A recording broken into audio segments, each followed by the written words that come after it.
Praise Lord. കർത്താവിന്റെ ദാസൻ pastor Mathew ആയാലും പ്രിയ ഷിബിൻ, മറ്റെല്ലാ ദൈവമക്കളും ഈ സൂം പ്ലാറ്റ്ഫോമിലൂടെ ഈ ക്ലാസ്സിൽ ജോയിൻ ചെയ്തിരിക്കുന്ന എല്ലാ പ്രിയപ്പെട്ടവരെയും കർത്താവിന്റെ നാമത്തിൽ വന്ദനം ചെയ്യുന്നു. ശരിക്കും കോവിഡ് വന്നതുകൊണ്ടുണ്ടായ ഒരു പ്രധാന ഗുണം ഇങ്ങനെ ട്രാൻസ്നാഷണൽ ആയിട്ട് ഒരുമിച്ച് വെർച്വലായി കൂട്ടായ്മ ആചരിക്കാൻ അവസരമുണ്ടായി എന്നുള്ളതാണ്. കർത്താവ് പറഞ്ഞു, തന്റെ മടങ്ങിവരവിന് മുമ്പ് സുവിശേഷം എല്ലായിടങ്ങളിലും പ്രസംഗിക്കപ്പെടും. ഇന്ന് നമ്മളിങ്ങനെയുള്ള പ്ലാറ്റ്ഫോമുകളിൽ, പ്രത്യേകിച്ച് ഡിജിറ്റൽ പ്ലാറ്റ്ഫോംസ് സുശേഷീകരണത്തിനായി ഉപയോഗിക്കുമ്പോൾ കർത്താവിന്റെ മടങ്ങിവരവിന്റെ നാന്ദിയാണ് എന്ന കാര്യം നമ്മൾ അറിയാതെ പോകരുത്. നമ്മളിങ്ങനെ കൂടുകയും കൂട്ടായ്മ ആചരിക്കുകയും ചെയ്യുമ്പോൾ തന്നെ ഇങ്ങനെയുള്ള പ്ലാറ്റ്ഫോം വഴിയുള്ള വചന പഠനങ്ങള്, ദൈവവചന ശുശ്രൂഷകളൊക്കെ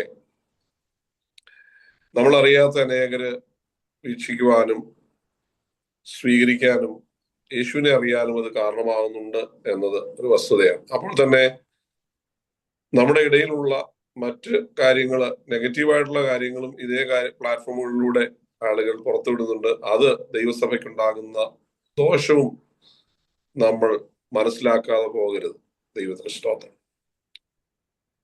ഒരു നാണയത്തിന് രണ്ടു വശമുള്ളതുപോലെ എല്ലാ ടെക്നോളജിക്കും രണ്ട് വശങ്ങളുണ്ട്. ദൈവം നമുക്ക് നൽകിയ മനോഹരമായ സന്ദർഭത്തെ ഓർത്ത് ഞാൻ ദൈവത്തെ സ്തുതിക്കുകയാണ്. ഷിബിന് ഞങ്ങൾക്ക് മകനെ പോലെയാണ്. കാരണം എൻ്റെ മൂത്ത മകന്റെ കാട്ടിൽ 1 വയസ്സോ 1.5 വയസ്സോ വ്യത്യാസമേ ഉള്ളൂ. ഷിബിന് ഞങ്ങളോടൊപ്പം പല നിലകളിൽ ചർച്ചിന്റെ ആരംഭം മുതൽ ഞങ്ങളോടൊപ്പം ഉണ്ടായിരുന്നു.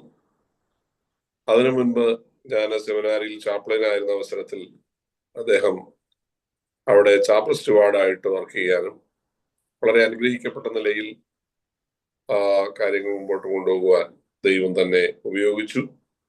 ദൈവത്തിന്റെ വിശ്വസ്തതകളെ ഓർത്ത് ഞാൻ ദൈവത്തെ സ്തുതിക്കുകയാണ്. കർത്താവദാസൻ മാത്യു ആയാൽ അദ്ദേഹത്തെ ഞാൻ പരിചയപ്പെടുന്നത് ഷിബിന്റെ വിവാഹത്തോടുള്ള ബന്ധത്തിലല്ല. അതിനു മുൻപ് ഞാൻ സെമിനാരിയിൽ വിദ്യാർത്ഥിയായിരിക്കുന്ന സമയത്ത് സെമിനാരിയിൽ അദ്ദേഹം വന്ന് ശുശ്രൂഷകൾ നിർവഹിച്ചത് എൻ്റെ ഓർമ്മയിലുണ്ട്. ദൈവദാസനോട് ചേർന്ന് ഇന്ന് ആയിരിക്കാൻ ദൈവമിടയാക്കിയതിൽ ഞാൻ ദൈവത്തെ സ്തുതിക്കുന്നു. വിശേഷല്ല പ്രിയ മാതാവിന്റെ ദേഹവിയോഗത്തിൽ പ്രിയപ്പെട്ട ഒരു ദുഃഖത്തിലായിരിക്കുന്നല്ലോ. ദൈവം അവരെ ആശ്വസിപ്പിക്കട്ടെ എന്ന് പ്രാർത്ഥിക്കുകയും ചെയ്യുന്നു. ദുഃഖത്തിലായിരിക്കുന്ന എല്ലാവരെയും കർത്താവ് തന്റെ വചനത്താൽ ആശ്വസിപ്പിക്കട്ടെ. ചെറുതെങ്കിലും വളരെ ഇടുറ്റ അനുഗ്രഹിക്കപ്പെട്ട ഒരു ലേഖനമാണ് ഫിലിപ്പിയ ലേഖനം. 4 ആഴ്ച കൊണ്ട് ഇത് തീർക്കുക എന്ന് പറയുന്നത് ശ്രമകരമായ ഒരു ദൗത്യമാണ്. ഷിബിനറിയാം, ഞാൻ ഫിലിപ്പിയ ലേഖനം ദൈവസഭ ഞങ്ങളുടെ ചർച്ച ആരംഭിച്ചപ്പോൾ 1 വർഷം കൊണ്ടാണ് ഫിലിപ്പിയ ലേഖനത്തിന്റെ ക്ലാസ് ഞങ്ങൾ അവസാനിപ്പിച്ചത്. ഇപ്പോൾ വെളിപ്പാട് പുസ്തകം ഏതാണ്ട് 1.5 വർഷത്തിലധികമായിട്ട് ഞങ്ങള് പഠിച്ചുകൊണ്ടിരിക്കുകയാണ്. അപ്പൊ 1 വർഷം കൊണ്ട് പഠിച്ച കാര്യം 4 മണിക്കൂർ കൊണ്ട് അവസാനിപ്പിക്കുക എന്നത് അല്പം പ്രയാസമുള്ള കാര്യമാണെങ്കിലും അതിന്റെ ഗൗരവം ഒട്ടും ചോരാതെ അതിലെ പ്രധാന ചിന്തകൾ നിങ്ങളോട് പങ്കുവയ്ക്കാനായിട്ട് ഞാൻ ആഗ്രഹിക്കുകയാണ്. പൗലോസിന്റെ കാരാഗ്രഹ ലേഖനങ്ങളിൽ ഒന്നാണ് ഈ ഫിലിപ്പിയ ലേഖനം എന്ന് നമുക്ക് എല്ലാവർക്കും അറിയാം. പൗലോസ് റോമില് വാടകയ്ക്കെടുത്ത വീട്ടിൽ പാർത്തുകൊണ്ട് ഒരു തടവുകാരനായി ഹൗസ് അറസ്റ്റിനകത്ത് അല്ലെങ്കിൽ വീട്ടുതടങ്കലിലായിരുന്ന അവസരത്തില് തന്നെ ശുശ്രൂഷിക്കുവാനായി കടന്നു വന്ന എപ്പഫ്രാദിത്തോസ് എന്ന് പറയുന്ന മനുഷ്യൻ, അദ്ദേഹത്തിന്റെ വശം ഫിലിപ്പിയ സഭ കൊടുത്തുവിട്ട ഭൗതിക നന്മ സ്വീകരിച്ച് അതിന് നന്ദി പറയുവാനും അതോട് ചേർന്ന് തന്നെ ശുശ്രൂഷിക്കുവാൻ വന്ന എപ്പഫ്രാദിത്തോസ് രോഗിയായി തീർന്ന് താൻ മരണത്തോളം എത്തി അവിടെ നിന്ന് വിടുതൽ പ്രാപിച്ചപ്പോൾ സ്വന്തം നാട്ടിൽ കടന്നു എന്ന് പ്രിയപ്പെട്ടവരെ കാണാനുള്ള ആഗ്രഹം പ്രകടിപ്പിച്ചപ്പോൾ അതിനെ റെക്കമെൻഡ് ചെയ്തുകൊണ്ട് എഴുതുന്ന ഒരു കത്തും കൂടെയാണ് ഈ ഫിലിപ്പിയ ലേഖനം. ശക്തമായ ആത്മിക പാഠങ്ങൾ ഉൾക്കൊള്ളുന്ന അനുഗ്രഹിക്കപ്പെട്ട ഈ ലേഖനം ദൈവസഭയ്ക്ക് നൽകുന്ന പ്രചോദനം വലുതാണ്. ഒരു താങ്ക് യു ലെറ്ററിന് അപ്പുറത്ത് ഒരുപാട് ആത്മീയ ആഴങ്ങൾ ഉൾക്കൊള്ളുന്ന ഈ ലേഖനം, ലേഖനത്തിലെ ഏറ്റവും പ്രധാനപ്പെട്ട വാക്ക് കർത്താവിലുള്ള സന്തോഷം 4 അധ്യായങ്ങളിലും ആവർത്തിച്ച് പറയുന്ന ഒരു പദമാണ് കർത്താവിലെ സന്തോഷം എന്ന ചിന്ത. 2-4 പ്രത്യേകതകൾ ഈ ലേഖനത്തിന്റെ പറഞ്ഞ് ഞാൻ 1-ാം അധ്യായത്തിലേക്ക് കടക്കുവാനായിട്ട് താല്പര്യപ്പെടുകയാണ്. ഒന്നാമത്തെ പ്രത്യേകത, ഈ ലേഖനത്തിനകത്ത് പഴയ നിയമത്തിൽ നിന്നുള്ള ഉദ്ധരണികളൊന്നും കാണുന്നില്ല എന്നതാണ്. പഴയ നിയമത്തിലെ ഒരു ഉദ്ധരണിയും ഇല്ലാത്ത ഒരു ലേഖനമാണ് ഈ ലേഖനം. മാത്രമല്ല, ഞാൻ പറഞ്ഞല്ലോ, ഒരു മിഷണറി താങ്ക് യു ലെറ്റർ ആണ് ഈ ലേഖനം. മൂന്നാമത്തെ ഈ ലേഖനത്തിന്റെ പ്രത്യേകത എന്ന് പറയുന്നത് വളരെ വിഗറസ് ആയിട്ടുള്ള ഒരു ക്രൈസ്തവികത ഈ ലേഖനത്തിൽ നമുക്ക് കാണാനായിട്ട് സാധിക്കും. 5 പ്രധാന കാര്യങ്ങളാണ് അതുമായിട്ടുള്ള ബന്ധത്തിൽ നമുക്ക് മനസ്സിലാക്കാൻ കഴിയുന്നത്. 2-ാം അധ്യായത്തിൽ സ്വയം വിനയപ്പെടേണ്ടുന്നതിന്റെ ആവശ്യകതയെക്കുറിച്ച് ശക്തമായിട്ട് പൗലോസ് പറയുന്നുണ്ട്. 3-ാം അധ്യായത്തിൽ ഒരു ലക്ഷ്യത്തിലേക്ക് മുന്നേറുന്നതിനെ കുറിച്ച് ശക്തമായി ഓർപ്പിക്കുന്നു. 4-ാം അധ്യായത്തിൽ ഉത്കണ്ഠകൾ കൂടാതെ ജീവിക്കേണ്ടതിന് അതിന്റെ ആവശ്യകതയെക്കുറിച്ച് പൗലോസ് പറയുകയാണ്. 4-ാം അധ്യായത്തിൽ തന്നെ ശരിയായ പ്രാർത്ഥന, ശരിയായ ചിന്താഗതികൾ, ശരിയായ ജീവിത രീതികൾ നമുക്കുണ്ടാകേണ്ടതിന്റെ ആവശ്യകതയെക്കുറിച്ചും പൗലോസ് ഓർപ്പിക്കുന്നു. 5-ാമതായിട്ട് ഈ ലേഖനത്തിൽ പ്രധാനമായിട്ട് പറയുന്നത് ദൈവം നമ്മെ എല്ലാറ്റിനായും ശക്തീകരിക്കുന്ന ദൈവമാണ് എന്ന ആഴമേറിയ ഒരു ചിന്ത 4-ാം അധ്യായത്തിൽ ഓർപ്പിക്കുന്നുണ്ട്. 16 പ്രാവശ്യം ഈ ലേഖനത്തില് സന്തോഷത്തെ കുറിച്ച് പറയുന്നത് നമുക്ക് കാണാൻ സാധിക്കും. മാത്രമല്ല, ക്രിസ്റ്റോളജി, വേദപുസ്തകത്തിൽ അല്ലെങ്കിൽ ദൈവശാസ്ത്രത്തിലെ ഏറ്റവും പ്രധാനപ്പെട്ട ഒരു ചിന്തയാണ് ക്രിസ്തുശാസ്ത്രം എന്നത്. ക്രിസ്തുശാസ്ത്രത്തെ കുറിച്ച് വളരെ ലഘുവായി എന്നാൽ ഏറ്റവും ഉദാത്തമായി വിശദീകരിച്ചിരിക്കുന്ന ഒരു വേദഭാഗം ഈ ലേഖനത്തിലാണ് കാണാൻ കഴിയുന്നത്. അത് 2-ാം അധ്യായത്തിന്റെ 5 മുതൽ 11 വരെയുള്ള വാക്യങ്ങളാണ്.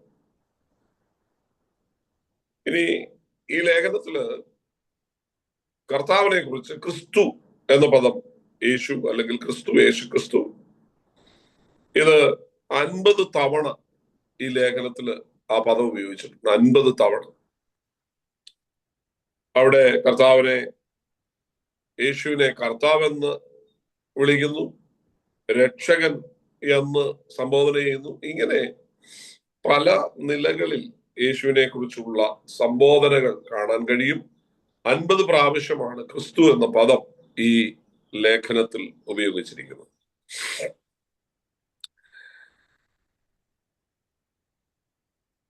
ഞാൻ ഓർപ്പിച്ചല്ലോ, ഈ 4 അധ്യായങ്ങളെ നമ്മുടെ മനസ്സുമായി ബന്ധപ്പെടുത്തി 4 നിലകളിൽ നമുക്ക് ചിന്തിക്കാനായിട്ട് സാധിക്കും. ഒരു വിശ്വാസിയുടെ മനസ്സുമായുള്ള ബന്ധത്തിൽ 4 നിലകളിൽ ഈ ലേഖനത്തെ കാണാം. ഒന്ന്, നമ്മൾ ഏകാഗ്ര ഹൃദയമുള്ളവരായിരിക്കണം എന്ന് 1-ാം അധ്യായത്തിൽ ഓർപ്പിക്കും. അതിന്റെ വിശദാംശങ്ങളിലേക്ക് ഞാൻ പിന്നീട് വന്നോളാം. 2-ാം അധ്യായത്തിൽ വിനയ ഉള്ള സബ്മിസീവ് മൈൻഡ് ഉള്ളവരായിട്ട്, വളരെ താഴ്മയുടെ മനോഭാവമുള്ളവരായിരിക്കണം എന്ന് 2-ാം അധ്യായത്തിൽ ഓർപ്പിക്കുന്നു. 3-ാം അധ്യായത്തിലെ പ്രതിപാദ്യ വിഷയം നമ്മള് ആത്മീയമായ മനസ്സുള്ളവരാകണം എന്നതാണ്. 4-ാം അധ്യായത്തിൽ പ്രതിപാദിക്കുന്നത് സുരക്ഷിതമായ മനസ്സുള്ളവരായി ദൈവസന്നിധിയിൽ നാം ആയിരിക്കണം എന്നതാണ്. ഫിലിപ്പിയ ലേഖനത്തെ കുറിച്ച് ഒരു ആകത്തുക, ഒരു ആശയം നിങ്ങൾക്ക് ലഭ്യമായി എന്ന് ഞാൻ പ്രതീക്ഷിക്കുകയാണ്. അപ്പോ ദൈവ സന്നിധാനത്തില് ഈ ലേഖനം നാം മനസ്സിലാക്കുമ്പോൾ ഈ ചിന്തകൾ വളരെ കാര്യമായി നമ്മുടെ മനസ്സിൽ നിറഞ്ഞു നിൽക്കേണ്ടത്. ചില വ്യക്തികളെ പേരെടുത്ത് പറഞ്ഞ് അവരുടെ ഗുണഗണങ്ങളെ വർണ്ണിക്കുന്നതും ചിലരെ പേരെടുത്ത് പറഞ്ഞ് ശാസിക്കുന്നതും ഈ ലേഖനത്തിൽ നമുക്ക് കാണാം. രണ്ടുപേരെ കുറിച്ച് അവരുടെ സ്വഭാവ മഹിമ ദൈവത്തിന്റെ ദാസനായ പൗലോസ് എടുത്തു പറഞ്ഞ് മാതൃകയാക്കേണ്ടതുണ്ട് എന്ന് പറയുമ്പോൾ മറ്റു രണ്ടുപേരെ വളരെ ശക്തമായി ഐക്യതയ്ക്ക് വേണ്ടി പ്രബോധിപ്പിക്കുന്നതും നമുക്ക് കാണാനായിട്ട് കഴിയും. എന്തായിരുന്നാലും നമുക്ക് 1-ാം അധ്യായത്തെ ഇന്ന് പകലില് ഈ രാത്രിയിൽ, നിങ്ങൾക്കവിടെ രാത്രിയാണല്ലോ, ഞങ്ങൾക്കിവിടെ പ്രഭാതമാണ്. ഈ കാവൽക്കാരനോട് സമയം എന്താന്ന് ചോദിച്ചപ്പം സന്ധ്യയായി ഉഷസ്സുമായി എന്ന് പറയുന്നത് പോലെയുള്ള ഒരു നിലവാരത്തിലാണ് നമ്മളിപ്പോൾ ഇരിക്കുന്നത്. ദൈവത്തിന് സ്തോത്രം. എനിവേ, 1-ാം അധ്യായത്തിൽ പറയുന്ന ചിന്ത ഏകാഗ്ര മനസ്സുള്ളവരായിരിക്കുക എന്നതാണ്. ഏകാഗ്ര മനസ്സുള്ളവരാകുക. ഏകാഗ്ര മനസ്സുള്ളവരാകാനായിട്ട് ഇവിടെ പൗലോസ് അവരെ പ്രബോധിപ്പിക്കുമ്പോൾ ഈ ലേഖനത്തിൽ പൗലോസ് പറയുന്ന ഒരു പ്രധാന കാര്യം 3 നിലകളിൽ 3 ഭാഗമായി 1-ാം അധ്യായത്തെ തിരിച്ച് നമുക്ക് പഠിക്കാനായിട്ട് സാധിക്കും. ഒന്നാമത്തേത് 1 മുതൽ 11 വരെയുള്ള വാക്യങ്ങളിൽ സുവിശേഷത്തിന്റെ കൂട്ടായ്മയെ കുറിച്ചാണ് പൗലോസ് പറയുന്നത്. സുവിശേഷത്തിന്റെ കൂട്ടായ്മ. രണ്ടാമത്തെ ചിന്ത സുവിശേഷത്തിന്റെ വർധനവ്. സുവിശേഷത്തിന്റെ വർധനവിനെ കുറിച്ച് അതിന്റെ 12 മുതൽ 26 വരെയുള്ള വാക്യങ്ങളിൽ അപ്പോസ്തലൻ ഓർപ്പിക്കുകയാണ്. മൂന്നാമത് സുവിശേഷത്തിനുള്ള വിശ്വാസത്തെ കുറിച്ച് പൗലോസ് അതിന്റെ 27 മുതൽ 30 വരെയുള്ള വാക്യങ്ങളിൽ വിശദീകരിക്കുകയാണ്. ദീർഘമായ ഒരു അധ്യായമാണ് 1-ാമത്തെ അധ്യായം. 1-ാം അധ്യായത്തില് 1 മുതൽ 11 വരെയുള്ള വാക്യങ്ങൾ നമ്മൾ ചിന്തിക്കുമ്പോൾ സുവിശേഷത്തിന്റെ കൂട്ടായ്മയെ കുറിച്ച് താന് പറയുന്ന സന്ദർഭത്തില് 3 കാര്യങ്ങൾ അദ്ദേഹം ഓർപ്പിക്കുന്നുണ്ട്. ഒന്നാമത്തെ കാര്യം 1-ാം അധ്യായത്തിന്റെ 3 മുതൽ 6 വരെയുള്ള വാക്യങ്ങളിൽ അദ്ദേഹം പറയുന്നത് I have you in my mind, നിങ്ങൾ എന്റെ ഹൃദയത്തിലുണ്ട് എന്നതാണ്. നിങ്ങൾ എന്റെ ഹൃദയത്തിൽ ഉണ്ട്. സ്തോത്രം. നമ്മള് 1-ാം അധ്യായം ഒന്ന് വായിച്ചു നോക്കിയാൽ അതിന്റെ 3 വാക്യങ്ങൾ പറയുന്നത്, ഞാൻ നിങ്ങൾക്ക് എല്ലാവർക്കും വേണ്ടി കഴിക്കുന്ന സകല പ്രാർത്ഥനയിലും എപ്പോഴും സന്തോഷത്തോടെ പ്രാർത്ഥിച്ചും നിങ്ങളിൽ നല്ല പ്രവൃത്തിയെ ആരംഭിച്ചവൻ യേശുക്രിസ്തുവിന്റെ നാളോളം അതിനെ തികയ്ക്കുമെന്ന് ഉറപ്പായി വിശ്വസിച്ചുമിരിക്കുന്നു. 1-ാം നാൾ മുതൽ ഇതുവരെയും സുവിശേഷ ഘോഷണത്തിൽ നിങ്ങൾക്കുള്ള കൂട്ടായ്മ നിമിത്തം ഞാൻ നിങ്ങളെ ഓർക്കുമ്പോഴൊക്കെയും എന്റെ ദൈവത്തിന് സ്തോത്രം ചെയ്യുന്നു. 3-ാം വാക്യം മുതൽ 6-ാം വാക്യം വരെ വായിക്കുമ്പോ അതിന്റെ 4-ാമത്തെ വാക്യത്തിലാണ് 5-ാം വാക്യത്തിലാണ് പൗലോസ് സുവിശേഷത്തിന്റെ കൂട്ടായ്മയെ കുറിച്ച് പറയുന്നത്. ഇത് പറയുമ്പോൾ പൗലോസ് സാധാരണ എല്ലാ ലേഖനങ്ങളും ആരംഭിക്കുന്ന സമയത്ത് ആർക്കാണോ താൻ ലേഖനം എഴുതുന്നത് അവർക്ക് വേണ്ടി പ്രാർത്ഥിച്ചുകൊണ്ടാണ് ആ ലേഖനം താൻ ആരംഭിക്കുന്നത്. അങ്ങനെ ഒരു പ്രാർത്ഥന ഈ ഫിലിപ്പിയ ലേഖനത്തിലും നമുക്ക് കാണാൻ കഴിയും. ഞാൻ ഇതിന്റെ ഇൻട്രൊഡക്ടറി പാർട്ട്, എഴുത്തുകാരൻ അങ്ങനെയുള്ള കാര്യങ്ങളെ കുറിച്ച് വിശദീകരിക്കാതിരുന്നത് മനഃപൂർവ്വമാണ്. അതിന്റെ ആവശ്യം ഉണ്ടെന്ന് എനിക്ക് തോന്നുന്നില്ല. ഒരു അക്കാഡമിക് എക്സസൈസ് അല്ലല്ലോ. ഇവിടെ സുവിശേഷത്തിന്റെ കൂട്ടായ്മ എന്ന വിഷയം പൗലോസ് സംസാരിക്കുമ്പോൾ ആദ്യത്തെ സാല്യൂട്ടേഷൻ വേഴ്സസ് രണ്ട് വാക്യങ്ങൾ വിട്ടിട്ട് ചിന്തിക്കുമ്പോൾ അവിടെ ഞാൻ പറയുകയാണ്, നിങ്ങൾ എൻ്റെ ഹൃദയത്തിനകത്തുണ്ട്. ഏതൊരു പാസ്റ്ററും തന്റെ വിശ്വാസികൾക്ക് വേണ്ടി പ്രാർത്ഥിക്കുമ്പോൾ ആ പ്രാർത്ഥന ഒരു ചടങ്ങല്ല. ഒരു പള്ളിയിൽ ഒരു പുസ്തകമെടുത്ത് അത് നോക്കി കുർബാന ചൊല്ലുന്നത് പോലെ അല്ല ഒരു ദൈവദാസൻ തന്റെ സഭയിലുള്ള ദൈവമക്കൾക്ക് വേണ്ടി പ്രാർത്ഥിക്കുന്നത്. ഓരോ വിശ്വാസിയും ആ പാസ്റ്ററുടെ ഹൃദയത്തിനകത്തിരിക്കുകയാണ്. നമ്മള് അവിടെ നിങ്ങൾ എൻ്റെ ഹൃദയത്തിലുണ്ടെന്നൊക്കെ പറയുമ്പോൾ താൻ പറയുന്നത്, ഞാൻ നിങ്ങൾക്ക് എല്ലാവർക്കും വേണ്ടി കഴിക്കുന്ന സകല പ്രാർത്ഥനയിലും എപ്പോഴും സന്തോഷത്തോടെ പ്രാർത്ഥിച്ചു. ഇത് പൗലോസ് എബ്രായ ലേഖനത്തിലും പറയുന്നുണ്ട്. നിങ്ങൾക്ക് വേണ്ടി പ്രാർത്ഥിക്കുന്ന നിങ്ങളുടെ പാസ്റ്റർ സന്തോഷത്തോടെ നിങ്ങൾക്ക് വേണ്ടി പ്രാർത്ഥിക്കാൻ ഇടയാക്കണം. അത് വിശ്വാസികളുടെ ഉത്തരവാദിത്വമാണ്. ഏതൊരു പാസ്റ്ററും തന്റെ വിശ്വാസിക്ക് വേണ്ടി ഹൃദയം നിറഞ്ഞ് സന്തോഷത്തോടെ പ്രാർത്ഥിക്കാനുള്ള അവസരം ഉണ്ടാക്കുക എന്നത് വിശ്വാസിയുടെ ഉത്തരവാദിത്വമാണ്. ഞരങ്ങാനോ വേദനിച്ചുകൊണ്ടോ ദീർഘശ്വാസം വിട്ടുകൊണ്ട് ദൈവസഭയ്ക്ക് വേണ്ടി പ്രാർത്ഥിക്കാൻ ഒരിക്കലും ദൈവമക്കൾ ഇടയാക്കരുത്. സമാധാനത്തോടെ, സ്വസ്ഥതയോടെ, സന്തോഷത്തോടെ പ്രാർത്ഥിക്കാം.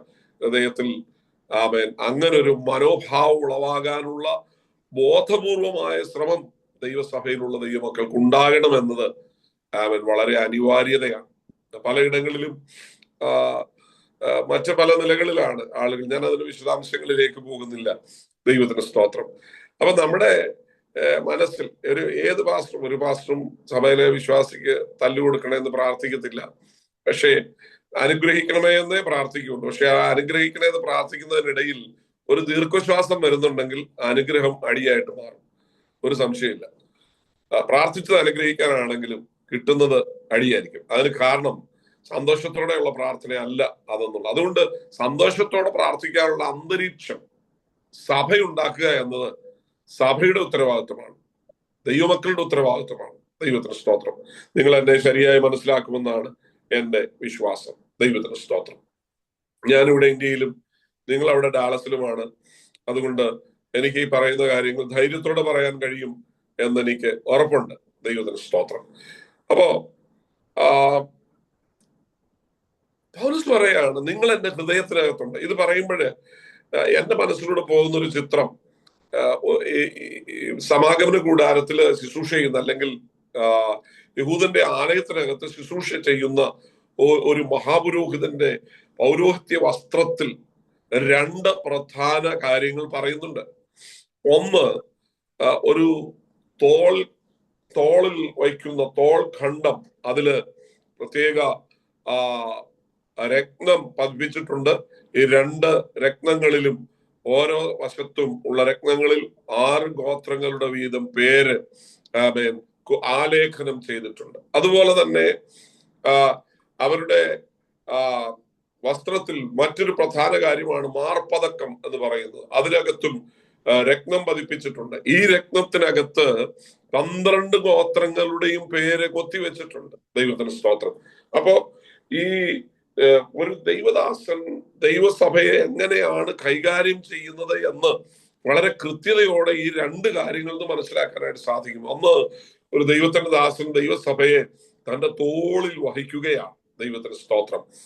ഒരു കുഞ്ഞാടുകളെ സ്തോത്രം തോളിൽ വഹിക്കുന്നത് പോലെ ഒരു ദൈവഭൃത്യൻ ദൈവസഭയെ തോളിൽ വഹിക്കുകയാണ്. ദൈവത്തിന് സ്തോത്രം. അവിടെ കൊണ്ട് തീർന്നില്ല. ദൈവത്തിന്റെ ദാസൻ ഒരു ദൈവസഭയെ തന്റെ ഹൃദയത്തിനകത്ത് വഹിക്കുകയാണ്. അതാണ് നിഴലായി ആ മാർപ്പതക്കത്തിൽ കൊത്തിവെച്ചിരിക്കുന്ന 12 ഗോത്രങ്ങളുടെ പേരിലൂടെ നമുക്ക് മനസ്സിലാക്കാനായിട്ട് കഴിയുന്ന പ്രധാന കാര്യം. അതുകൊണ്ട് ഇന്ന് രാത്രിയിൽ ദൈവത്തിന്റെ വചനം നമ്മൾ കേൾക്കുമ്പോൾ ഒരു ദൈവദാസൻ എന്ന നിലയിൽ ഞാൻ നിങ്ങളോട് പറയാം, ദൈവസഭ എപ്പോഴും ഓരോ അംഗങ്ങളും ഓരോ കുടുംബങ്ങളും ആ സഭയിൽ ശുശ്രൂഷിക്കുന്ന ദൈവദാസന്റെ ഹൃദയത്തിനകത്ത് സ്ഥാനം പിടിച്ചിരിക്കുന്നവരാണ്. അത് മാത്രമല്ല, അവരെ തോളിൽ വഹിക്കുന്ന ഒരു ശുശ്രൂഷയും കൂടെയാണ് ഒരു ദൈവത്തിന്റെ ദാസൻ ചെയ്യുന്നത്? ദൈവത്തിന് സ്തോത്രം. ഒന്നാമത് പറയുന്നു, എന്റെ ചിന്തയിൽ നിങ്ങളുണ്ട്. സ്തോത്രം. രണ്ടാമത് താൻ പറയുകയാണ്, you are in my heart. നിങ്ങൾ എന്റെ ഹൃദയത്തിനകത്ത് ഉണ്ട്. ദൈവത്തിന് സ്തോത്രം. മൂന്നാമത്തെ കാര്യം 9 മുതൽ 11 വരെയുള്ള വാക്യങ്ങളിൽ പൗലോസ് പറയുകയാണ്, ആമേൻ, നിങ്ങൾ എന്റെ പ്രാർത്ഥനയിലുണ്ട്. ദൈവത്തിന് സ്തോത്രം. Praise the Lord. ഓരോ വിശ്വാസിയും അവിടെ ശുശ്രൂഷിക്കുന്ന ദൈവത്തിന്റെ ദാസന്റെ പ്രാർത്ഥനയ്ക്കകത്തുണ്ട്. 3 കാര്യങ്ങളാണ് ഞാൻ പറഞ്ഞത്. 1-ാം അധ്യായത്തിന്റെ 11 വാക്യങ്ങളിൽ 3 കാര്യങ്ങൾ പൗലോസ് പറയുന്നു. ഒന്ന്, നിങ്ങൾ എന്റെ മനസ്സിനകത്തുണ്ട്, നിങ്ങൾ എന്റെ ചിന്തയിലുണ്ട്. സ്തോത്രം. I am always mindful of you. നിങ്ങളെ എപ്പോഴും എന്റെ ചിന്തയിൽ വെച്ചുകൊണ്ടിരിക്കുകയാണ്. ഒരു ദൈവദാസന്റെ മനസ്സിനകത്ത് എപ്പോഴും നിറഞ്ഞു നിൽക്കുന്നത് അവന്റെ ആവശ്യങ്ങൾക്കപ്പുറത്ത് തന്റെ ചർച്ചിലുള്ള വിശ്വാസികളെ കുറിച്ചുള്ള ചിന്തയാണ്. അതാണല്ലോ നമുക്ക് പത്മോസിൽ കാണാനായിട്ട് കഴിയുന്നത്. കർത്തൃദിവസത്തിൽ ദൈവത്തിന്റെ ദാസനായ പൗലോസ് ആത്മലഹരിയിലായി, ആമേൻ, എന്ന് വായിക്കുമ്പോൾ അവിടെ വാസ്തവത്തില് തന്റെ വിചാരണയിലുള്ള 7 സഭകളെ കുറിച്ച് ആകുലചിത്തനായി പത്മോസിൽ കിടക്കുമ്പോൾ, ആമേൻ, സഭയെ കരങ്ങളിൽ വഹിക്കുന്ന, ആമേൻ, അതിന്റെ നടുവിലൂടെ ഉലാവുന്ന ഒരു ക്രിസ്തുവിനെ കുറിച്ചുള്ള വെളിപ്പാട് പകർന്നു കൊടുത്തുകൊണ്ട്, ആമേൻ, ആകുലചിത്തനായിരിക്കുന്ന ദൈവത്തിന്റെ ദാസന് ധൈര്യം പകരുന്ന, ആത്മിക ബലം പകരുന്ന, ആത്മിക ദർശനത്തെ നമുക്ക് 1-ാം അധ്യായം വെളിപ്പാട് പുസ്തകത്തിൽ കാണാനായിട്ട് സാധിക്കും. ദൈവത്തിന് സ്തോത്രം. ദൈവദാസന്റെ ചിന്ത ഞാനിവിടെ കിടന്ന് ചാകുമല്ലോ എന്നായിരുന്നില്ല. ആമേൻ. ഞാനില്ലാത്തപ്പോൾ എന്റെ സഭ എങ്ങനെയാണ് എന്നതാണ് യോഹന്നാൻ അപ്പോസ്തലൻ ചിന്തയ്ക്കകത്ത് നിറഞ്ഞു നിന്നത്. കർത്താവ് പറഞ്ഞു, നീ ഭാരപ്പെടേണ്ടത്, ഞാൻ സഭയുടെ നടുവിലുണ്ട്. ദൈവത്തിന് സ്തോത്രം. ആമേൻ. ഇൻ അവർ ആബ്സെൻസ് കർത്താവ്, ആമേൻ, സഭയുടെ നടുവിലുണ്ട്. സഭയെ നോക്കിക്കൊണ്ട്, ഓരോ വ്യക്തികളെ നോക്കിക്കൊണ്ട്, അവരുടെ സ്വഭാവത്തെ നോക്കിക്കൊണ്ട്, അവരുടെ ഇടപെടലുകളെ നോക്കിക്കൊണ്ട്, അവരുടെ റോളിനെ നോക്കിക്കൊണ്ട് കർത്താവ് സഭയുടെ നടുവിൽ ഉലാവുകയാണ്. ദൈവത്തിന് സ്തോത്രം. ആമേൻ. ദൈവസഭയുടെ നടുവിൽ, ആമേൻ, കർത്താവ് ഉലാവുമ്പോ ദൈവത്തിന്റെ ദാസൻ എവിടെയാണെന്ന് അറിയാമോ? ആമേൻ. ദൈവത്തിന്റെ ദാസൻ കർത്താവിന്റെ കയ്യിലാണ്. ദൈവത്തിന്റെ സ്തോത്രം. ആരെല്ലാം എന്തെല്ലാം ചെയ്യാൻ ശ്രമിച്ചാലും, ആരൊക്കെ പറഞ്ഞാലും, എന്തെല്ലാം അപഖ്യാതി പറഞ്ഞാലും, എന്തെല്ലാം ദോഷം പറഞ്ഞാലും, ഇതൊന്നും, ആമേൻ, ഒരു ദൈവദാസനെ ബാധിക്കത്തില്ല. കാരണം ആ ദൈവത്തിന്റെ ദാസൻ, ആമേൻ, കർത്താവ്, ആമേൻ, സഭയുടെ നടുവിൽ നടക്കുന്ന കർത്താവിന്റെ കരങ്ങളിലാണ്. അതുകൊണ്ട് ഇന്ന് രാത്രിയിൽ ദൈവസന്നിധിയിൽ ആദ്യത്തെ ദൂത്, ദൈവദാസനോടുള്ള ദൂത, ആമേൻ, നമ്മൾ തമ്പുരാന്റെ കരങ്ങളിലാണ്. ദൈവത്തിന് സ്തോത്രം. ലോകത്തിൽ ചുറ്റുപാടും സംഭവിക്കുന്നതൊന്നും നമ്മെ ബാധിക്കത്തില്ല.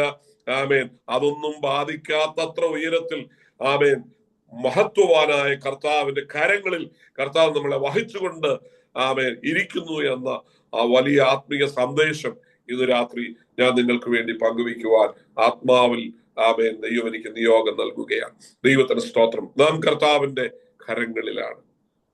രണ്ടാമത്തെ കാര്യം, ആമേൻ, 1-ാമത്തെ ചിന്ത ഫെലോഷിപ്പ് ഓഫ് ദ ഗോസ്പൽ ആണ്. സുവിശേഷത്തിന്റെ കൂട്ടായ്മയെ കുറിച്ചാണെങ്കിൽ, രണ്ടാമത്തെ കാര്യം, ദൈവത്തിന് സ്തോത്രം, കർത്താവ്, work of God for us, കർത്താവ് നമ്മുടെ നടുവിലുണ്ട്. The furtherance of the gospel, സുവിശേഷത്തിന്റെ വർധനവിനെ കുറിച്ചാണ് 2-ാമത്തെ ഭാഗത്ത് പറയുന്നത്. 12 മുതൽ 20 വരെയുള്ള വാക്യങ്ങളിൽ സുവിശേഷത്തിന്റെ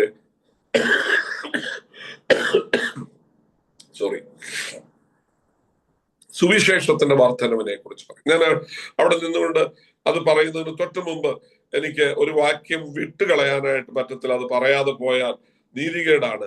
അവിടെ നമ്മള് 1-ാം അധ്യായത്തിന്റെ 4-ാമത്തെ വാക്യം, ആ വാക്യത്തിലെ, ആ അധ്യായത്തിലെ ഏറ്റവും പ്രധാനപ്പെട്ട വാക്യമാണ്, നിങ്ങളിൽ നല്ല പ്രവൃത്തിയെ ആരംഭിച്ചവൻ ക്രിസ്തുവിന്റെ നാളോളം, യേശു ക്രിസ്തുവിന്റെ നാളോളം അതിനെ തികയ്ക്കും എന്ന് നമ്മൾ അവിടെ വായിക്കുകയാണ്.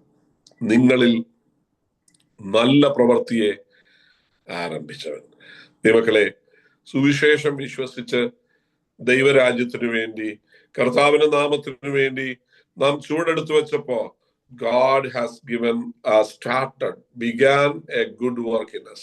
ദൈവം നമ്മളിൽ ഒരു നല്ല പ്രവൃത്തി ആരംഭിച്ചു. ദൈവത്തിന്റെ സ്തോത്രം. ഈ നല്ല പ്രവൃത്തിയെ, ആമേൻ, കർത്താവിന്റെ പ്രത്യക്ഷത വരെ തികയ്ക്കുന്നത് നമ്മുടെ കർത്താവാണ്. സ്തോത്രം. What ever is began in us, നമ്മളിൽ തുടങ്ങി വെച്ചത് ഇടയ്ക്കിട്ട് അവസാനിപ്പിക്കുന്നവനല്ല നമ്മുടെ ദൈവം. പകുതിക്ക് വെച്ചിട്ട് പറ്റില്ലെന്ന് പറഞ്ഞ് പോകുന്നവനല്ല ദൈവം. നിങ്ങളിൽ നല്ല പ്രവൃത്തി തമ്പുരാൻ ആരംഭിച്ചിട്ടുണ്ടെങ്കിൽ ഇന്ന് പകൽ ആത്മാവിൽ ഞാൻ നിങ്ങളോടൊരു ദൂത് സംസാരിക്കാം. അവൻ തുടങ്ങി വെച്ചത് അവൻ പൂർത്തീകരിക്കുന്ന ദൈവമാണ്. Our God is a perfect God. നമ്മുടെ ദൈവം ആമേൻ പൂർണ്ണതയുള്ളവനും ആമേൻ സകലത്തിനും ഉറവിടവും ആരംഭത്തിൽ തന്നെ അവസാനം അറിയുന്നവനുമാകയാൽ ആമേൻ ഇന്ന് രാത്രി ആമേൻ തുടങ്ങി വെച്ചത് പൂർത്തീകരിക്കാൻ കഴിഞ്ഞില്ലെന്ന് നിങ്ങളുടെ ഉള്ളിൽ ആശങ്കയുണ്ടെങ്കിൽ പരിശുദ്ധാത്മാവിൽ ഞാനൊരു ദൂത് പറയാം. ആമേൻ കാലങ്ങൾ എത്ര കഴിഞ്ഞാലും സാഹചര്യങ്ങൾ എത്ര വിഭിന്നമായാലും ആമേൻ നിങ്ങളിൽ തുടങ്ങി വെച്ച നല്ല പ്രവൃത്തിയെ പൂർത്തീകരിക്കാൻ കരുത്തുള്ള ഒരു കർത്താവ് നമ്മുടെ കൂടെയുണ്ട്. അതുകൊണ്ട് തളർന്നു പോകരുത്, ക്ഷീണിച്ചു പോകരുത്, ഭാരപ്പെടരുത്. തുടങ്ങിയത് നമ്മളല്ല, തുടങ്ങിയത് അവനാണ്. ദൈവത്തിന് സ്തോത്രം. തുടങ്ങി വച്ചവന് അത് പൂർത്തീകരിപ്പാൻ കരുത്തുണ്ട്. ഇന്ന് രാത്രിയിൽ എവിടെയെങ്കിലുമൊക്കെ ക്ഷീണിച്ചു പോയ ആരെങ്കിലും ഇതിനകത്ത് ഇരിപ്പുണ്ടെങ്കിൽ, മടുത്തുപോയ ആരെങ്കിലും ഇതിനകത്ത് ഇരിപ്പുണ്ടെങ്കിൽ, ഹൃദയവേദനയോടെ ഇരിക്കുന്ന ആളുകൾ ഇതിൽ ഇരിപ്പുണ്ടെങ്കിൽ പരിശുദ്ധാത്മാവിൽ ഞാൻ നിങ്ങളോട് അർപ്പിക്കുകയാണ്. ദൈവത്തിന് സ്തോത്രം. ഹല്ലേലൂയ. കർത്താവ് നിങ്ങൾക്ക് വേണ്ടി ആമേൻ ചിലത് പൂർത്തീകരിക്കുന്ന ദൈവമാണ്. ദൈവത്തിന് സ്തോത്രം. ഹല്ലേലൂയ. ആമേൻ. ഇടയ്ക്ക് ക്ഷീണിച്ചു പോയ, ഇടയ്ക്ക് തളർന്നു പോയ, ഇടയ്ക്ക് മടുത്തുപോയ അനുഭവങ്ങൾ ആരുടെയെങ്കിലും ഒക്കെ ഉള്ളിൽ ഇന്ന് രാത്രിയിൽ നിലനിൽക്കുന്നെങ്കിൽ പരിശുദ്ധാത്മ പറയുന്നു, തളരരുത്, ധൈര്യപ്പെടുക. ആമേൻ. കർത്താവ് തുടങ്ങി വെച്ചത് കർത്താവ് പൂർത്തീകരിക്കും. So it is not according to our request he has begun it. നമ്മുടെ ഒരു നിർദ്ദേശം കൊണ്ടല്ലല്ലോ കർത്താവ് നമ്മളിൽ ചിലത് തുടങ്ങി വെച്ചത്. ദൈവത്തിന്റെ സ്തോത്രം. വീവറിനോട് നമ്മളൊരു നിവേദനം കൊടുത്ത് ഞങ്ങളിൽ ഇതൊന്നും തുടങ്ങണേ എന്ന് പറഞ്ഞിട്ട് ദൈവം തുടങ്ങിയതല്ല. He felt that it is good to start that good work in us. കർത്താവിന് തോന്നി നമ്മളിൽ നല്ല പ്രവൃത്തി ആരംഭിക്കണം. നമ്മളെ അതിന് വേർത്തിയായിട്ട് കർത്താവ് കണ്ടു. We were not worthy for that, but God saw us. He felt that we are worthy and then he started that work in us. അങ്ങനെയാണ് ദൈവം നമ്മളുടെ നല്ല പ്രവൃത്തി ആരംഭിച്ചത്. ആമേൻ. നമ്മൾ തുടങ്ങാത്തത് ദൈവം തുടങ്ങിയത്, നമ്മളിൽ തുടങ്ങിയത് തീർക്കാൻ ആ ദൈവം ശക്തിയുള്ള ദൈവമാണ്. ദൈവത്തിന്റെ സ്തോത്രം. വിശ്വസിക്കുന്നവർക്കായിട്ട് ഞാൻ ദൈവത്തെ സ്തുതിക്കുകയാണ്.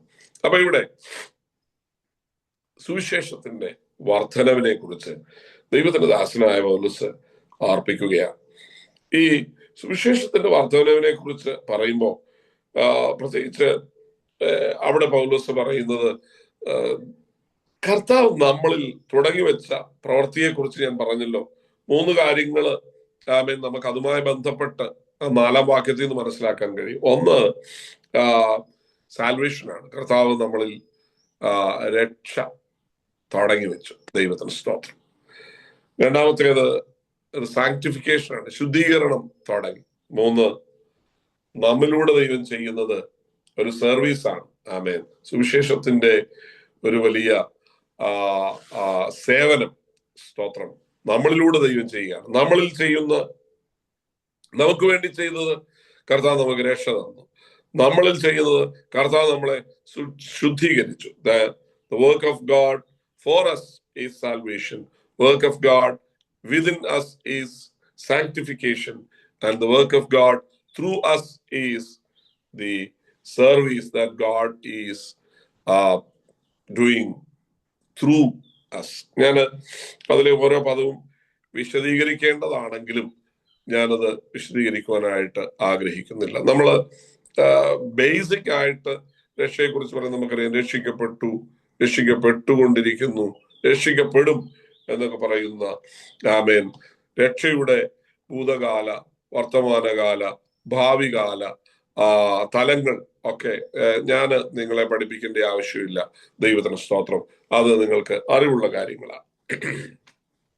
എന്നാൽ 1-ാം അധ്യായത്തിന്റെ 12 മുതൽ നമ്മൾ വായിക്കുമ്പോൾ അടുത്ത വിഷയം എനിക്ക് വളരെ സന്തോഷം തരുന്ന ഒരു വാക്യം അവിടെ 12-ാമത്തെ വാക്യത്തിലുണ്ട്. 12-ാമത്തെ വാക്യം പറയുന്നത്, എനിക്ക് ഭാവിച്ചത് സുവിശേഷത്തിന്റെ അഭിവൃദ്ധിക്ക് കാരണമായി തീർന്നു എന്ന് നിങ്ങൾ അറിവാൻ ഞാൻ ഇച്ഛിക്കുന്നു. ചിലപ്പോഴൊക്കെ നമുക്ക് ഭാവിക്കുന്ന കാര്യങ്ങള് എന്തുകൊണ്ട് ഇത് വന്നു, എന്നാ ദൈവമേ ഇങ്ങനെയൊക്കെ ഭവിച്ചത് എന്നൊക്കെ നമ്മൾ ചിന്തിക്കാറുണ്ട്. Whatever is happening to us, ഒരു ദൈവദാസൻ എന്ന നിലയിൽ ഒരു ദൈവദാസന് സംഭവിക്കുന്നതെല്ലാം സുവിശേഷത്തിന്റെ വർധനവിന് കാരണമായി തീരും. സ്തോത്രം. എനിക്കത് വിശദീകരിക്കാൻ നിന്നാൽ ഇന്നത്തെ ക്ലാസ് ആ വാക്യത്തിൽ നിൽക്കുമെന്നുള്ളത് കൊണ്ട് നിങ്ങൾക്ക് നിങ്ങളുടെ ചിന്തയ്ക്ക് തന്നെ അത് വിടുകയാണ്. എനിക്കറിയാം, എനിക്ക് അവിടെ നിന്ന് നിങ്ങളോട് സംസാരിക്കാനുള്ള ദൂത് അതിനകത്തുണ്ട്. സ്തോത്രം.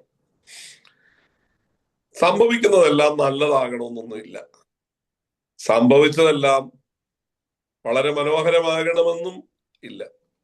തിന്മയായത്, വേദന വരുത്തുന്നത്, ദുഃഖം വരുത്തുന്നത്, കഷ്ടം വരുത്തുന്നത് ഒക്കെ ജീവിതത്തിൽ സംഭവിക്കുമ്പോഴും ഇന്ന് നമ്മുടെ ആശ്വാസം എന്നറിയാവോ? നമുക്ക് ഭവിച്ചതെല്ലാം സുവിശേഷത്തിന്റെ വർധനവിന് കാരണമായി തീരും. സ്തോത്രം. നന്മയാകട്ടെ തിന്മയാകട്ടെ, നമുക്ക് ഭവിച്ചതെല്ലാം സുവിശേഷത്തിന്റെ വർധനവിനാണ്. സ്തോത്രം. നമ്മള് കേട്ടതും നമ്മൾ അനുഭവിച്ചതും ഒക്കെ ഓരോ ഇൻസിഡന്റും, ഓരോ സംഭവവും, ഓരോ അനുഭവവും it is for the furtherance of the gospel, സുവിശേഷത്തിന്റെ വർധനവിനാണ്. ദൈവം നമുക്ക് വേണ്ടി അല്ലെങ്കിൽ നമ്മുടെ ജീവിതത്തിൽ അനുവദിച്ചതെല്ലാം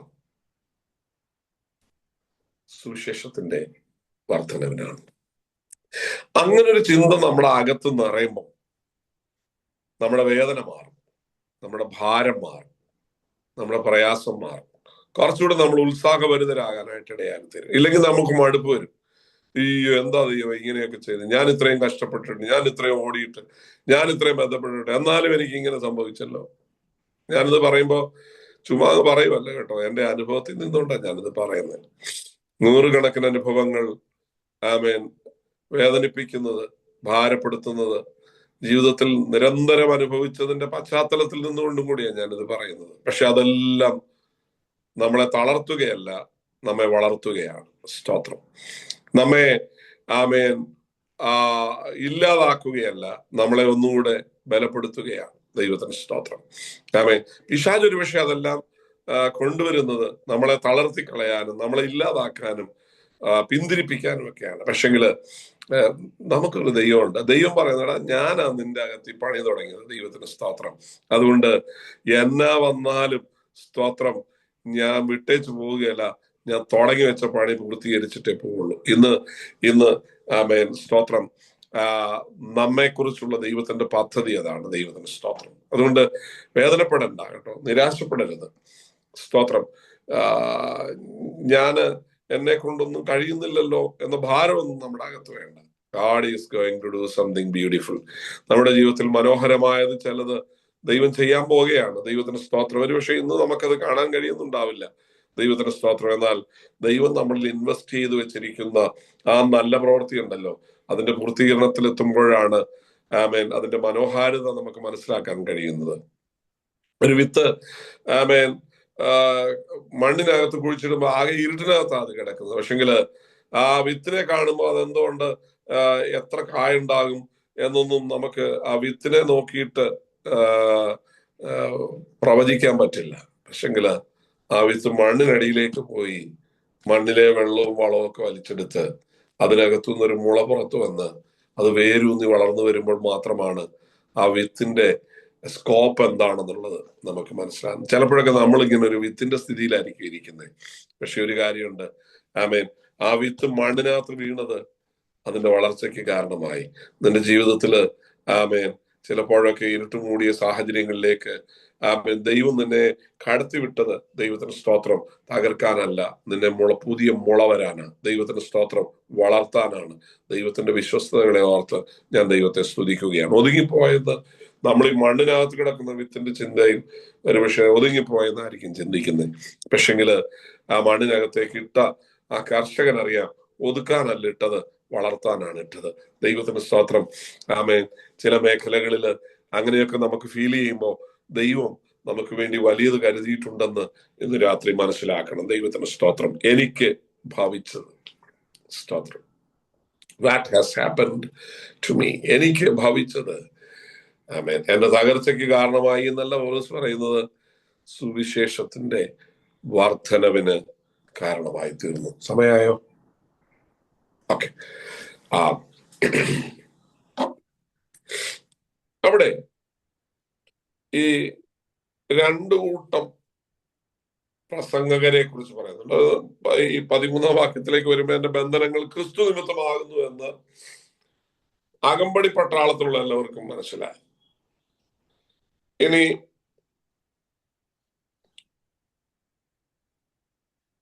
14 വാക്യത്തിൽ പൗലോസ് പറയാണ്, എന്റെ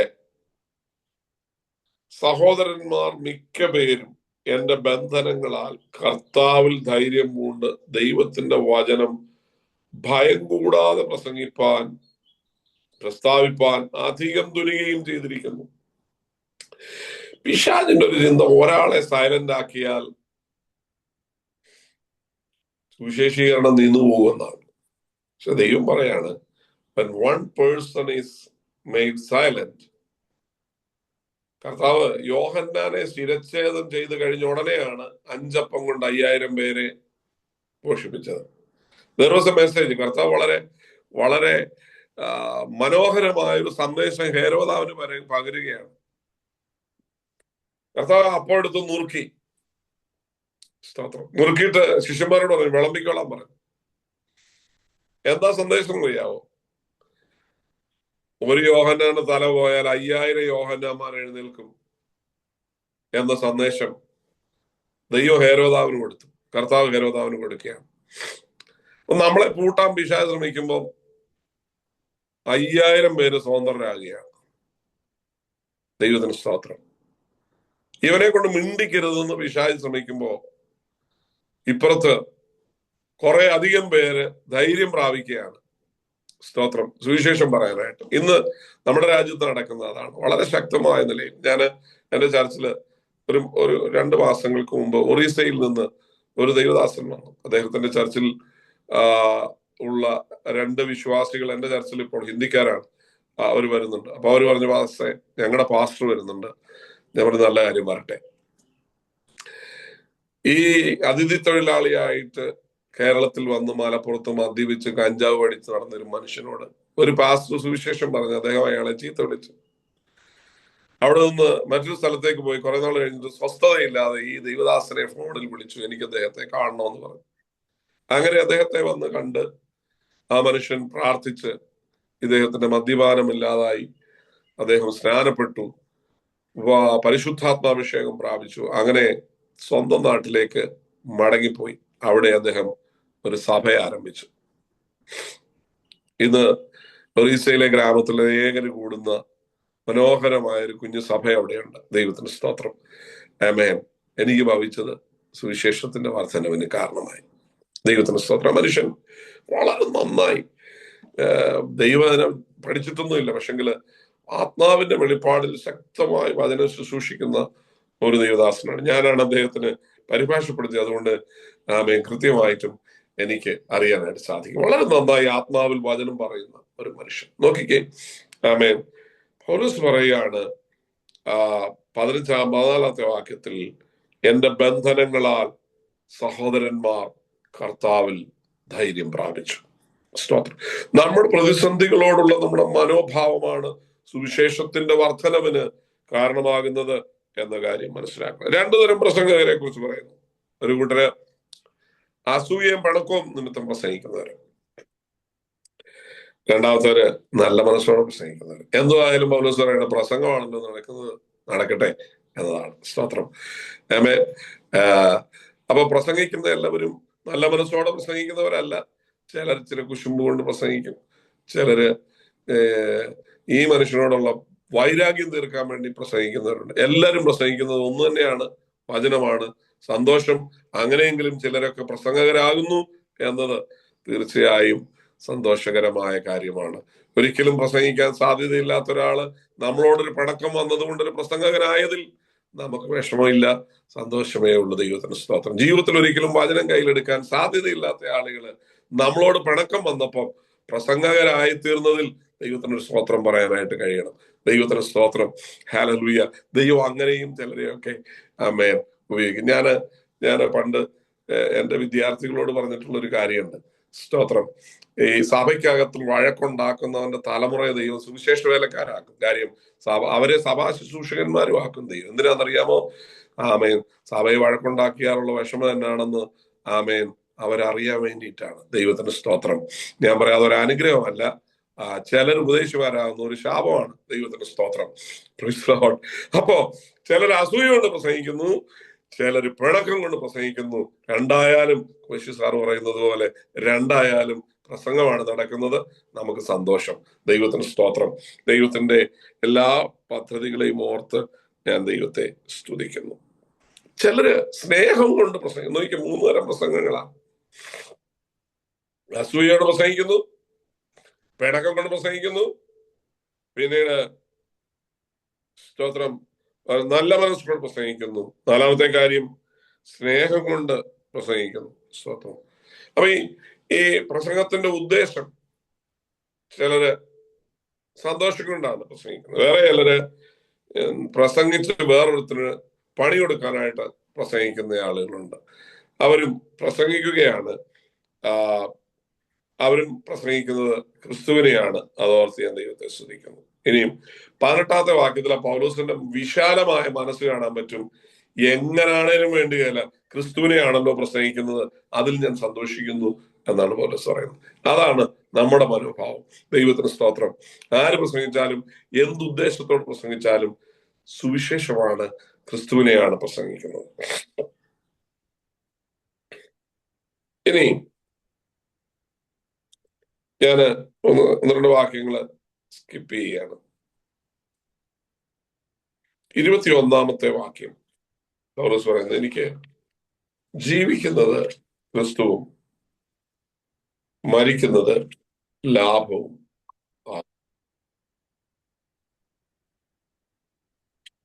വളരെ പ്രൊഫൗണ്ട് ആയിട്ടുള്ള ഒരു ചിന്തയാണ് ആ ഒരു വാക്യത്തിൽ നമുക്ക് കാണാനായിട്ട് സാധിക്കുന്നത്. പൗലോസ് പറയുകയാണ്, ഞാന് ദൈവസന്നിധിയിൽ ജീവിക്കുന്നെങ്കിൽ അത് ക്രിസ്തുവിന് വേണ്ടി, മരിക്കുന്നെങ്കിൽ അത് എനിക്ക് ലാഭം. ഇപ്പം ഞാൻ പറയാണ്, ഇവ രണ്ടിനാലും ഞാന് ഞെരുങ്ങുന്നു. 23-ാമത്തെ വാക്യത്തിൽ പറയാണ്, ഇവ രണ്ടിനാലും ഞാന് ഞെരുങ്ങുന്നു.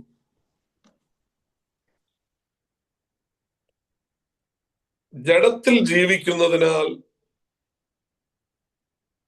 എന്റെ വേലയ്ക്ക് ഫലം വരുമെങ്കിൽ ഏത് തിരഞ്ഞെടുക്കേണ്ടു എന്ന് ഞാൻ അറിയുന്നില്ല.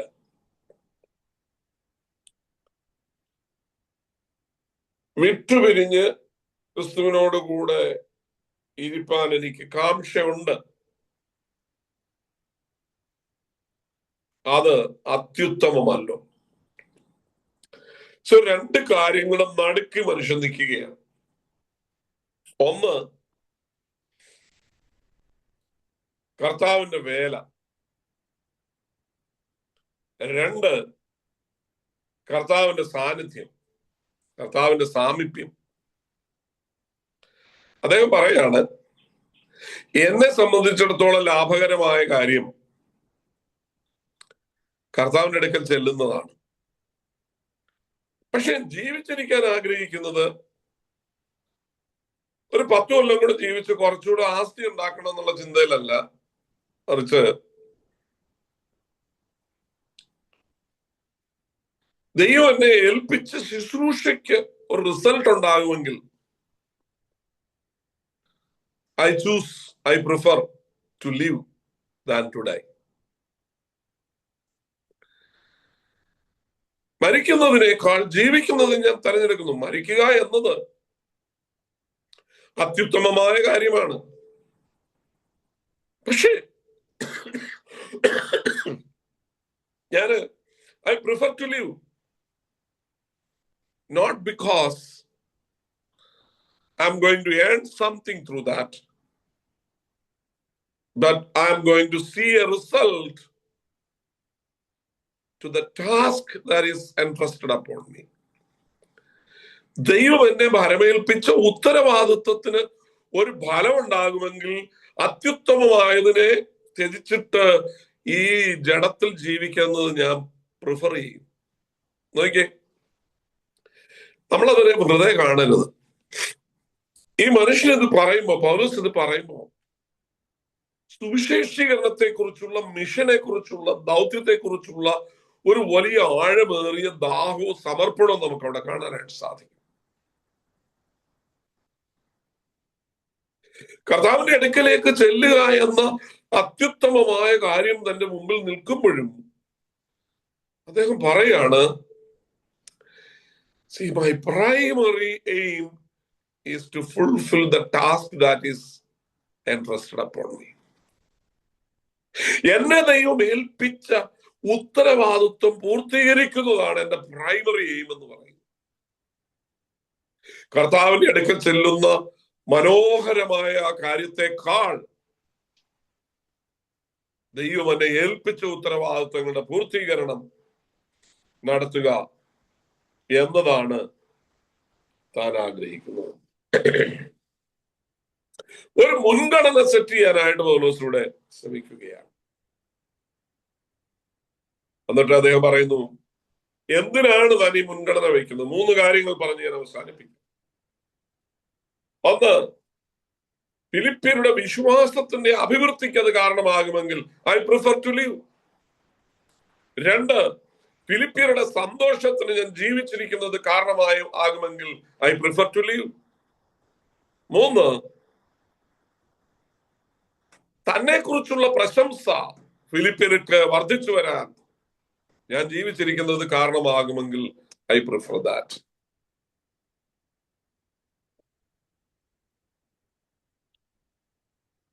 3, 4, 5 കാര്യങ്ങള് പൗലോസിലൂടെ 24 വരെയുള്ള വാക്യങ്ങളിൽ പറയുന്നു.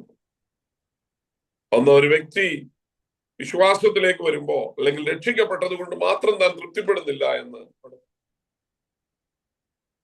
5 കാര്യം ഒരു ദൈവത്തിൽ ഉണ്ടാകണമെന്ന് പൗലോസ് ആഗ്രഹിക്കുന്നു. 1, അവർ സ്നേഹമുള്ളവരാകണം. 1:9.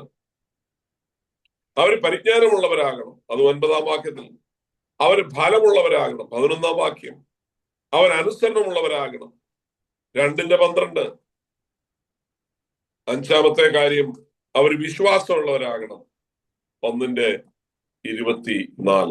ഈ 5 കാര്യങ്ങളിൽ ദൈവസഭ അഭിവൃദ്ധിപ്പെടണമെന്ന് പൗലോസ് ആഗ്രഹിക്കുകയാണ്. ഇന്ന് രാത്രിയിൽ ദൈവ വചനത്തിന്റെ മുമ്പാകെ ഞാനും നിങ്ങളുമായിരിക്കുമ്പോ ഈ 5 കാര്യങ്ങൾ നമ്മൾ വർദ്ധിച്ചു വരാനായിട്ട് നമ്മൾ സമർപ്പിക്കേണ്ടതുണ്ട്. നമ്മിൽ സ്നേഹം വർദ്ധിക്കണം, നമ്മളിൽ പരിജ്ഞാനം വർദ്ധിക്കണം, നമ്മളിൽ ഫലദായകത്വം ഉണ്ടാകണം, നമ്മൾ അനുസരണം വർദ്ധിച്ചു വരണം, നമ്മളിൽ വിശ്വാസം വർദ്ധിച്ചു വരണം. അങ്ങനെ ദൈവ സുവിശേഷത്തിന്റെ അഭിവൃദ്ധിക്ക് അത് കാരണമായി തീരുമെങ്കിൽ അതിനായി നാം നമ്മെ തന്നെ സമർപ്പിക്കേണ്ടതുണ്ട്. ദൈവകരങ്ങളിൽ അതിനായി സമർപ്പിക്കാം. കർത്താവ് നമ്മെ അനുഗ്രഹിക്കട്ടെ. ഇങ്ങനെ അവസരമൊരുക്കിയ ദൈവദാസൻ പാസ്റ്റർ മാത്യു മായാലിൽ, പ്രിയ ഷിബിൻ, പ്രിയപ്പെട്ട ദൈവസഭ എല്ലാവരെയും ഹൃദയംഗമായി നന്ദി അറിയിക്കുന്നു. കർത്താവ് നമ്മെ അനുഗ്രഹിക്കുമാറാകട്ടെ.